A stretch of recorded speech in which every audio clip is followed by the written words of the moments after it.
Welcome back. All right, so we got 4 early games, 4 to get through, and then we got 9 games this evening. So again, busy day today. Would have been 10, but the Boston Buffalo game has been delayed, postponed, and all that.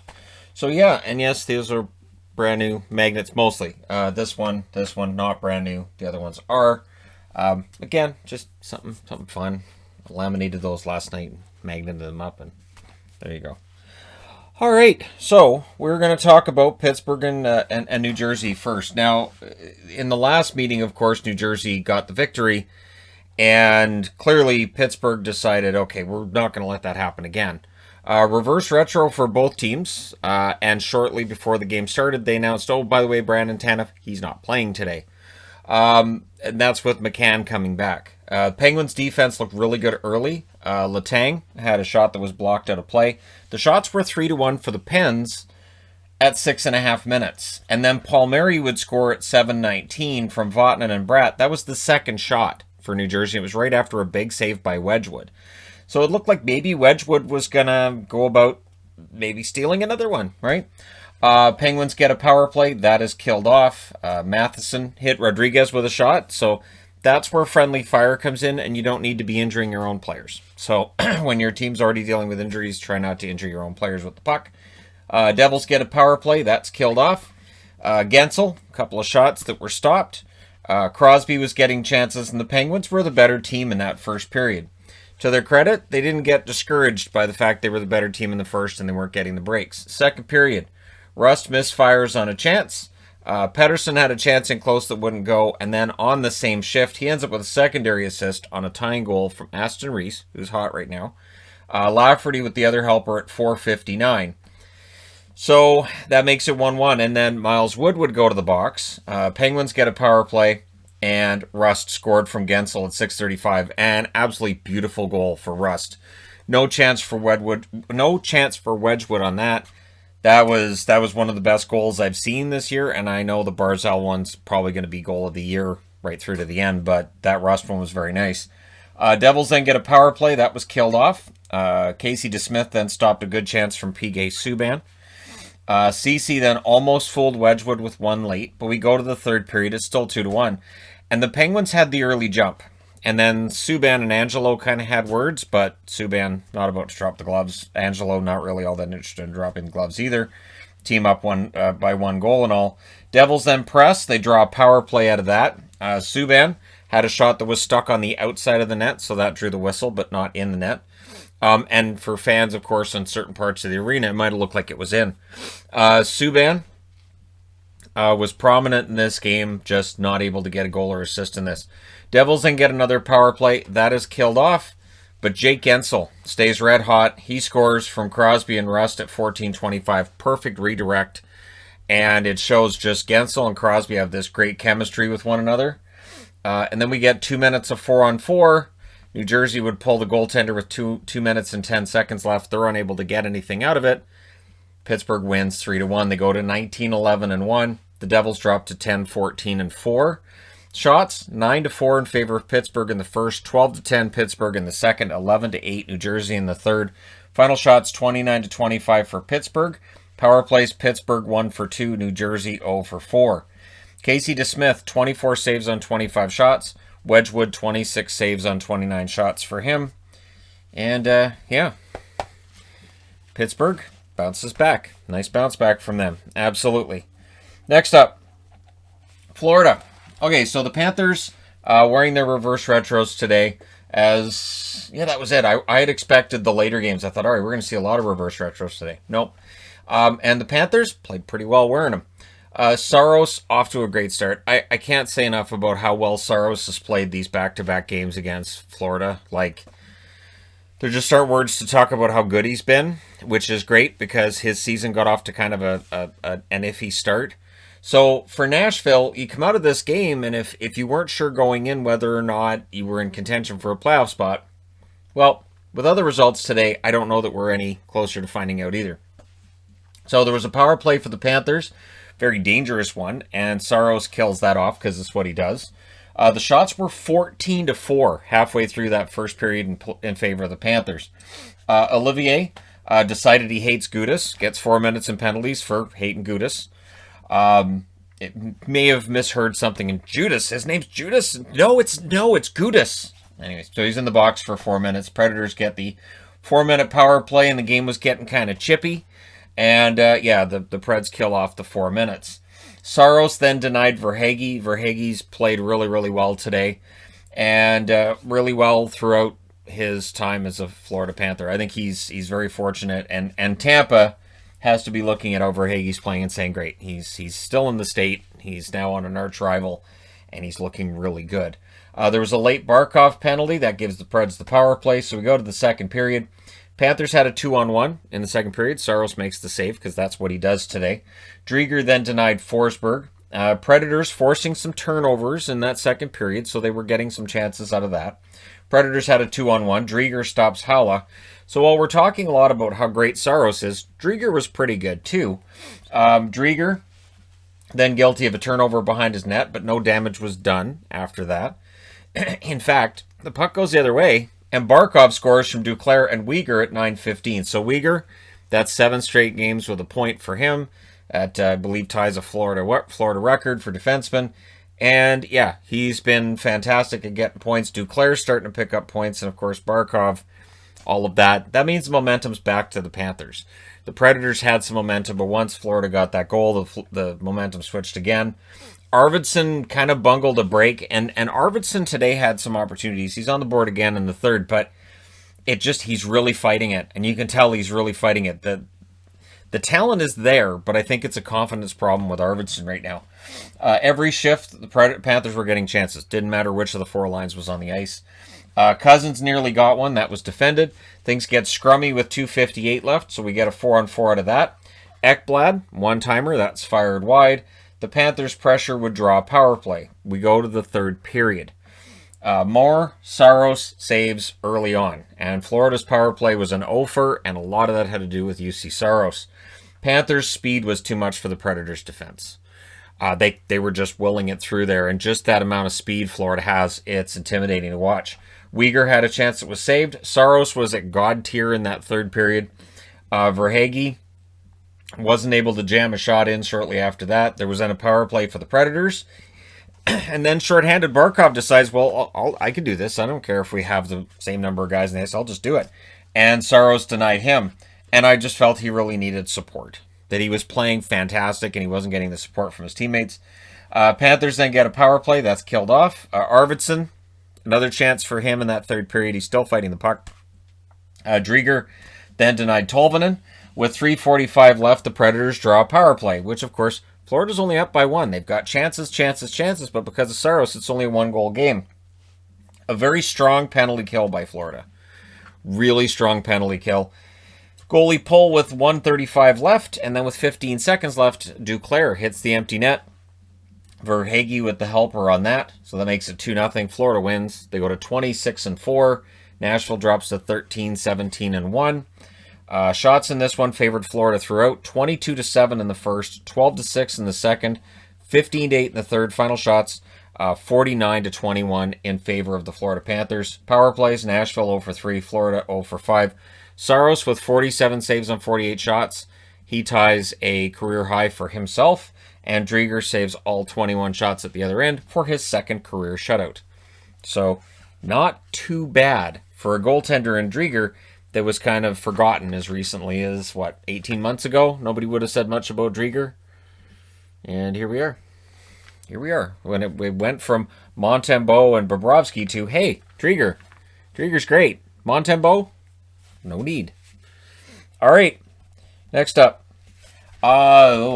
This was ugly. And I really think it's a huge slap in the face to the Wild, and not a slap in the face like they're no good, but more of a, hey, you guys went on a great run, but Colorado is still up here, and you're not quite at that level, and they need to figure out how to stop McKinnon. And once they do, they might want to talk to the rest of the league about stopping McKinnon when he's as hot as he's been in this series. So 2 posts, 1 each team early. The Avs wearing their thirds again, because why not? They killed them wearing the thirds the last time. The Avs get a power play and they score on it. It's Makar from the point. McKinnon and Landeskog with the assists at 4:13, and that was the second shot. So in the last game, Talbot made a lot of saves, and in this one, Kakkonen didn't. And so, yeah, this is just, it was Colorado, though. You can't blame this on the goaltender. The Wild being outplayed, they had no shots 6 minutes in. In fact, the shots were 7-0 8 minutes in. This is where we start having the conversation. I'm watching the Minnesota feed, and they're having the conversation about how in some buildings, some teams get a lot of shots. And you're watching the play and you think, do they really have that many shots? And it's something I've heard before, where some buildings are more generous towards the home team in shots than they are the road team. And I've heard it about hits. Certain buildings will say, hey, you know, they'll give you 40 hits in a game, and in another game it might be 10. As a for instance, in this game here, the hits in the third period were something like 5-4. And the announcers are like, there's been way more than 9 hits in this game. But again, because it's a, you know, eyeballs watching it, they're going, it's not really a hit.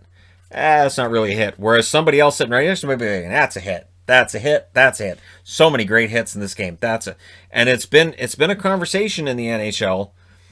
And so again, it's interesting to hear announcers again saying the shots are kind of off. I've heard it in Vancouver broadcast for years. I've heard it with Toronto ones. Now here in Minnesota, that shots aren't always 100% accurate. And they're basically insinuating that maybe Colorado gets the benefit of the doubt with shots and the opposing teams don't. Because we've talked a lot about Colorado and how they're owning teams' shot totals. And there might be something, and again, it's definitely something that I think should be standardized league-wide, but how do you do that? How do you standardize hits and shots? Who makes that call? There's still going to be a human eyeball watching that and go, well, hopefully too, but I guess somebody with an eye patch could do it because it's still just a shot on net. You don't need depth perception for that. But anyways, yeah, it'll be interesting to see if we see some kind of standardization with that as gambling comes into it, right? Because there's going to be some gambling, and they're going to want to say, hey, the number of hits in that game, we gambled it was going to be this many. There were that many, but the guy you had clicking on the clicker with it, he didn't count them, so might be a shame if we run into him in an alley. You know, that kind of fun stuff. But yeah, Landeskog scores from McKinnon and Makar at 11:05 to make it 2-0 in favor of Colorado. Doesn't matter what the shots were today really so much because Colorado's just winning. The Wild getting destroyed in every way. The Wild get a power play, really needed a goal, and doesn't happen. Jacob McDonald then saved Spurgeon, certain goal for him. McKinnon line was pressing in that final minute, and basically every shift they got, there was a lot of pressure. Second period, early, first minute, Rantanen scores from Grubauer. Grubauer with the assist at 46 seconds. So if you follow a player in the league that doesn't have a point, you can now say, hey, you have less points than Grubauer. And it was a leaky goal for Kakkonen. That's one that he needed to save. But again, I can't really put this on him. And then Jost scores from Donskoy and Graves at 1:53. The interesting thing was the shots were relatively even compared to the last game. I mean, the score is 4-0, but the shots are relatively even. Spurgeon was shaken up. He took a Makar slapper off the ankle. So his right foot was sore. He did stay in the game. He would miss, I think, a shift or two, but he stayed in the game. Power play for the Wild, that's killed off.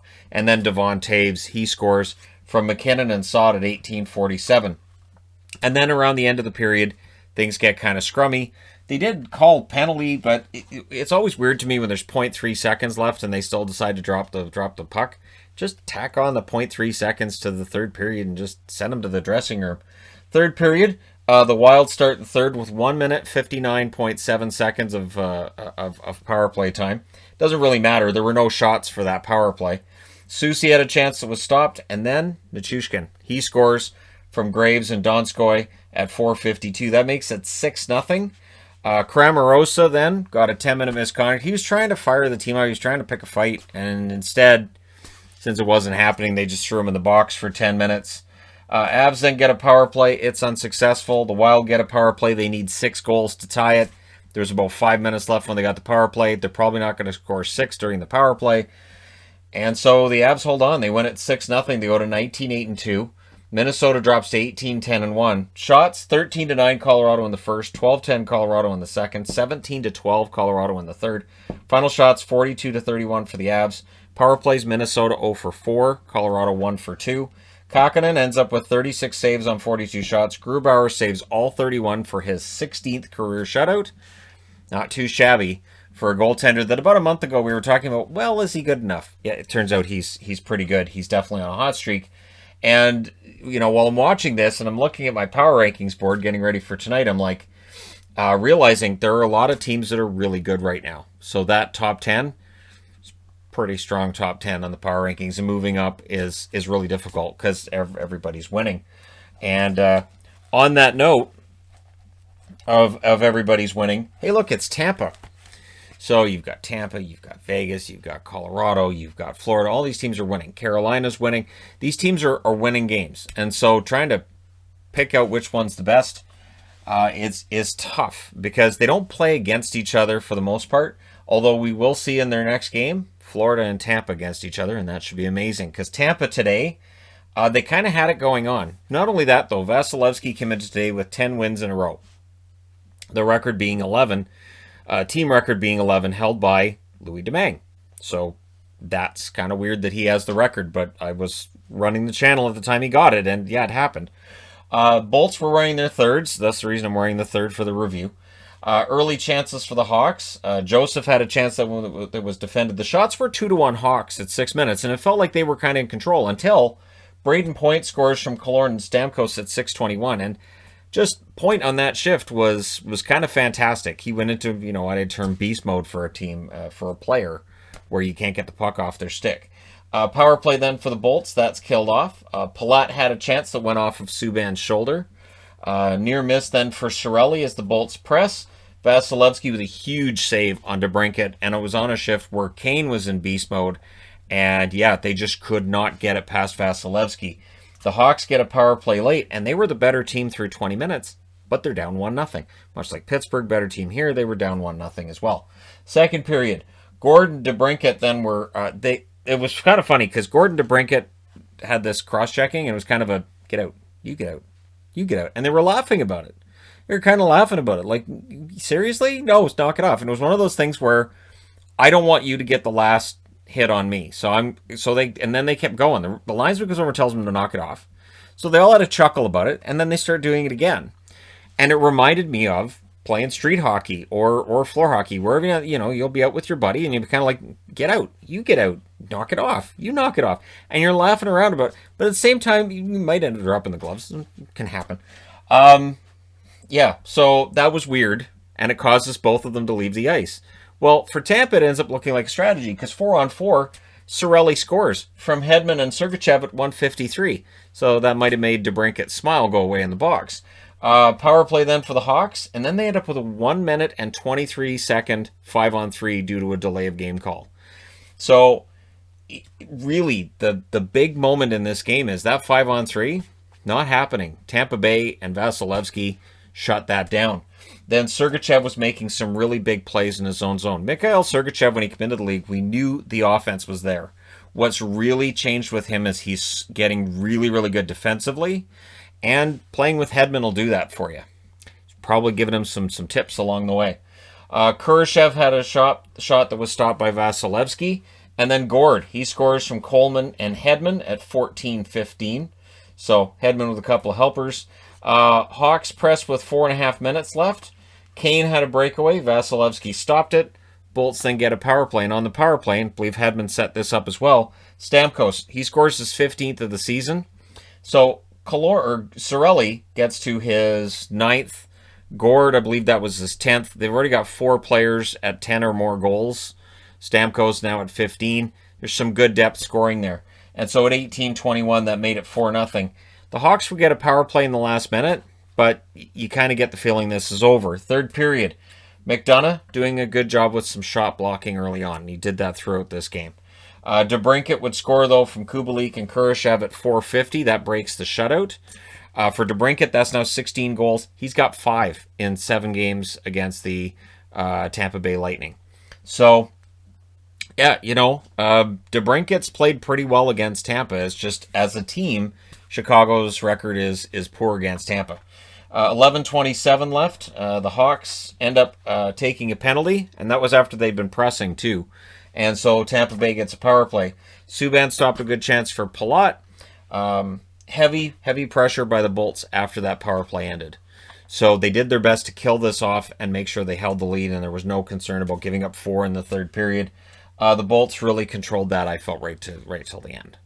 Once they got to the third period, they knew how to shut this down, even though Chicago does get a goal. So Tampa goes to 22-6-2. Chicago drops to 14-13-5. And like I said, before this run of games for Chicago against the tough teams, it would show whether Chicago was really better or if they just benefited from having a soft schedule until all these tough teams showed up. And now it definitely looks like that soft schedule may have helped them. And so for teams like Dallas and Columbus and Nashville, they have to be looking at this and saying, we're not out of this. Chicago, not secure in that fourth spot.